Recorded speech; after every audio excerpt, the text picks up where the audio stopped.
Sri Krishna, the teacher of the Gita, by Swami Vivekananda. A few words about the life of Krishna. There is a great deal of similarity between the lives of Jesus and Krishna. A discussion is going on as to which borrowed of the other. There was the tyrannical king in both places. Both were born in a manger. The parents were bound in both cases. Both were saved by angels. In both cases, all the boys born that year were killed. The childhood is the same. Again, in the end, both were killed. Krishna was killed by accident. He took the man who killed him to heaven. Christ was killed and blessed the robber and took him to heaven. Almost the same circumstances which gave birth to Buddhism in India surrounded the rise of Krishna. Not only this, the events of that day we find happening in our own times.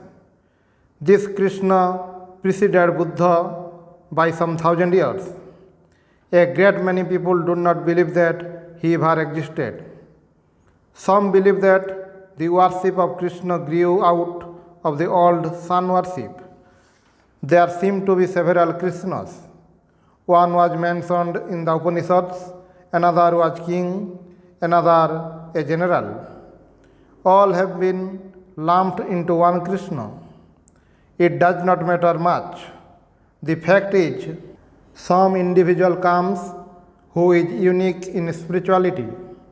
Then all sorts of legends are invented around him. But all the Bibles and stories which come to be cast upon this one person have to be recast in the mold of his character. Krishna was a married man. There are thousands of books about him. Since I was a child, I have heard about Krishna's life. I take it for granted there must have been a man called Krishna. And his Gita shows he has left a wonderful book. I told you, you can understand the character of a man by analyzing the fables about him.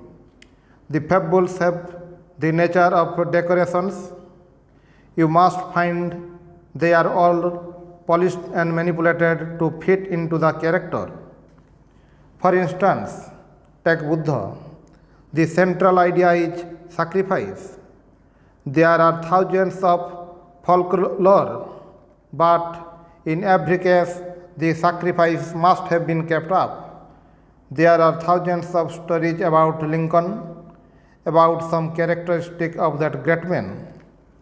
You take all the fables and find the general idea and know that that was the central character of the man. You find in Krishna that non-attachment is the central idea. He does not need anything. He does not want anything.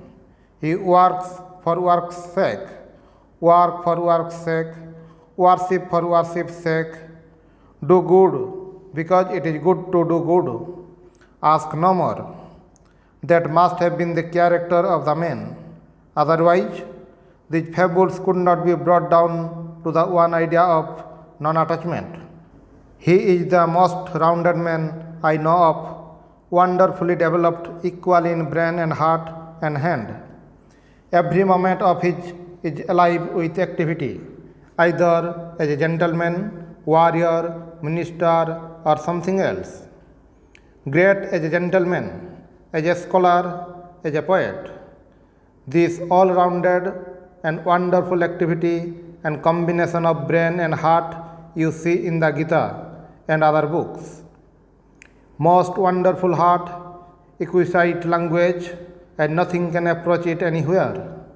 This tremendous activity of the man, the impression is still there. 5,000 years have passed and he has influenced millions and millions. Just think what an influence this man has over the whole world, whether you know it or not. My regard for him is for his perfect sanity. No cobwebs in that brain, no superstition. He knows the use of everything, and when it is necessary to assign a place to each, he is there.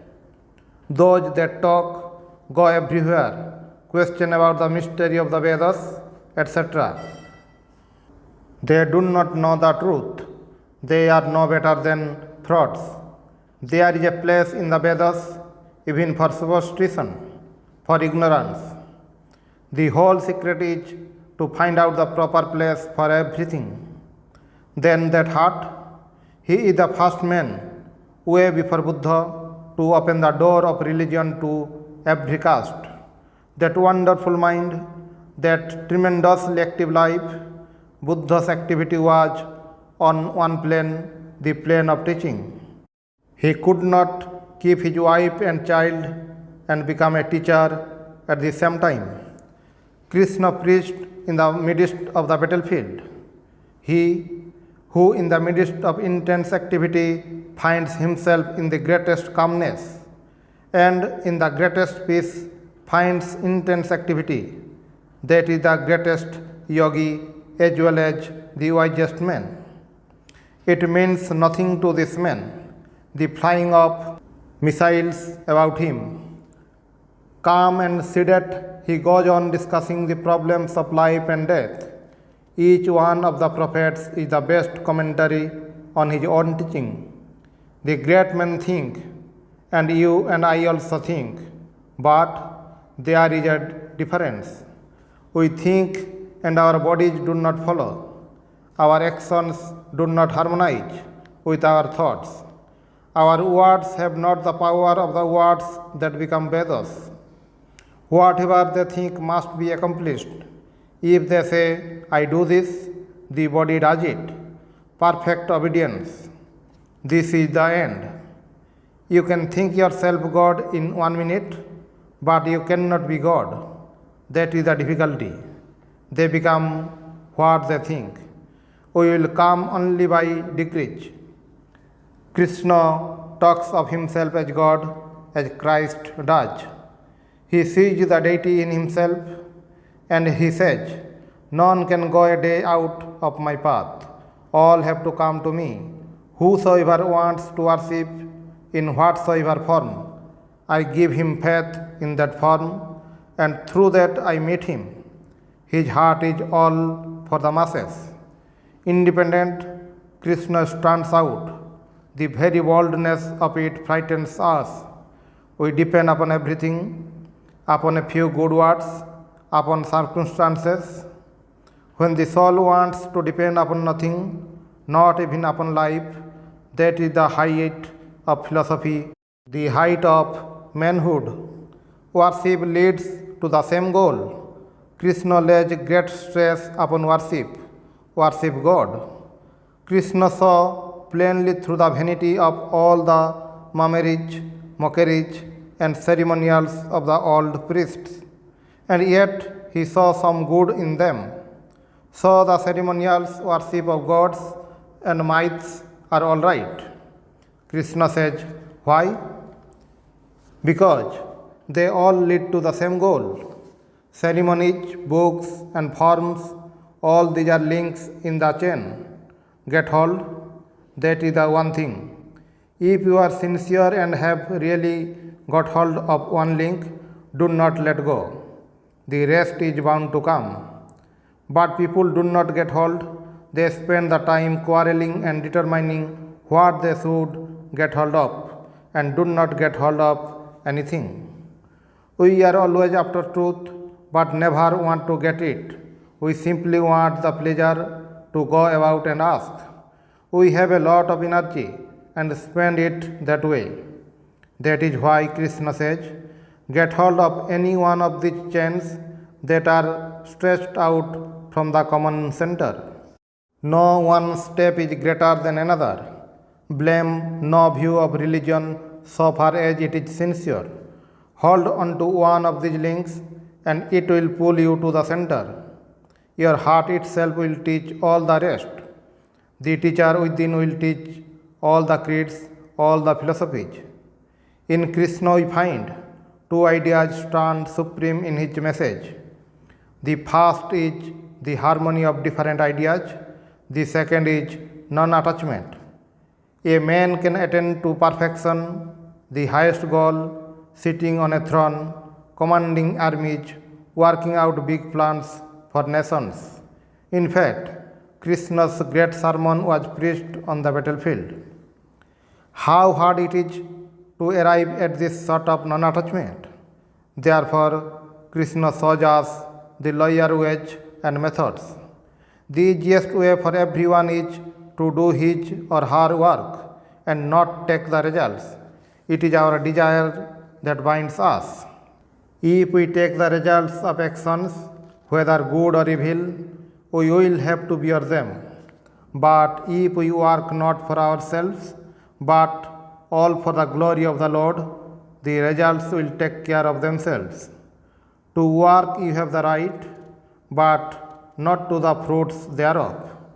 The soldier works for no results. He does his duty. If defeat comes, it belongs to the general, not to the soldier. We do our duty for love's sake, love for the general, love for the Lord. There are a great many similarities in the teaching of the New Testament and the Gita. The human thought goes the same way. I will find you the answer in the words of Krishna himself. Whenever virtue subsides and irreligion prevails, I come down.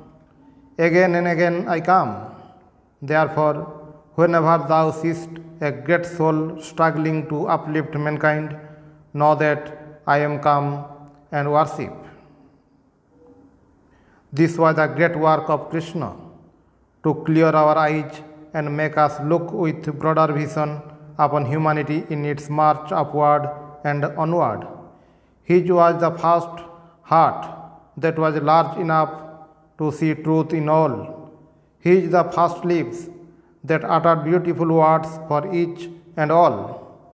Glory unto the great souls whose lives we have been studying.